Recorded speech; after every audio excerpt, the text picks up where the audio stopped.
Le 24 octobre, nous avons publié pour la première fois l'IMO Monitoring sous un format entièrement digital. À partir de maintenant, vous pouvez découvrir cette nouvelle plateforme qui vous donne accès à toutes nos études, avec en plus des actualités quotidiennes sur le marché immobilier, des données pertinentes et une puissante fonction de recherche basée sur l'intelligence artificielle. Avec cette nouvelle publication, vous obtenez aussi de nombreux insights tirés de nos toutes dernières analyses. J'aimerais maintenant vous en résumer quelques-uns.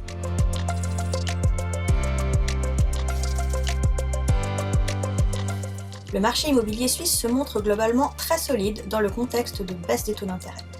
Les investissements indirects, comme les fonds et les sociétés immobilières cotées, affichent des rendements impressionnants. En revanche, les investisseurs directs se montrent encore prudents. Les grands investisseurs institutionnels préfèrent pour le moment valoriser leur portefeuille existant. Ils cherchent avant tout des biens énergétiquement efficaces. Mais ces biens se font rares. Résultat, les prix restent stables pour l'instant. Cependant, nous prévoyons une augmentation des prix des biens résidentiels l'année prochaine entre 2,5 et 3%. Notre analyse a également révélé qu'il existe actuellement de nombreuses opportunités d'investissement en Europe, notamment à Amsterdam et à Munich.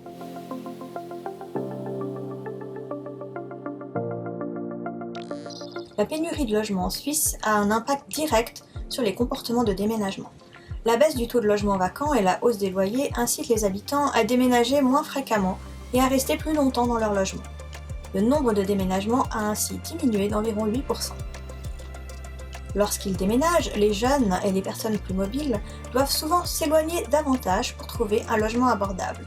Cela a d'ailleurs augmenté la distance moyenne des déménagements à 13,7 km.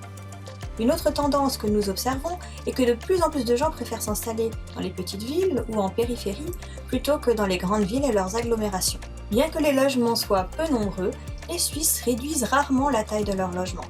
La plupart optent pour des logements de taille équivalente, voire plus grande.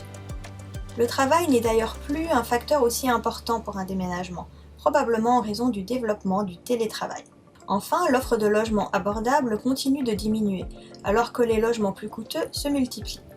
La demande reste donc très forte, on compte en moyenne 3,8 abonnements de recherche par annonce.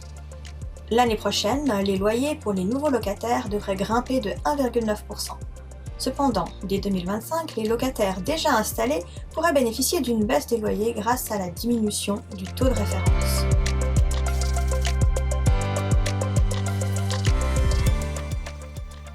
La demande pour des logements en propriété reste très forte actuellement, en raison de la tension sur le marché locatif et de la baisse des taux hypothécaires. Au troisième trimestre 2024, les prix des appartements en PPE ont progressé de 4,8% et ceux des maisons individuelles de 3,5%. Les augmentations les plus fortes ont été observées dans les cantons d'Uri, Schwyz, Nidwald, Obwald, Schaffhouse et Fribourg. L'année prochaine, nous anticipons de nouvelles hausses des prix, avec plus 3% pour les maisons individuelles et plus 3,4% pour les appartements en PPE, en raison des meilleures conditions de financement et de la persistance de la pénurie sur le marché locatif.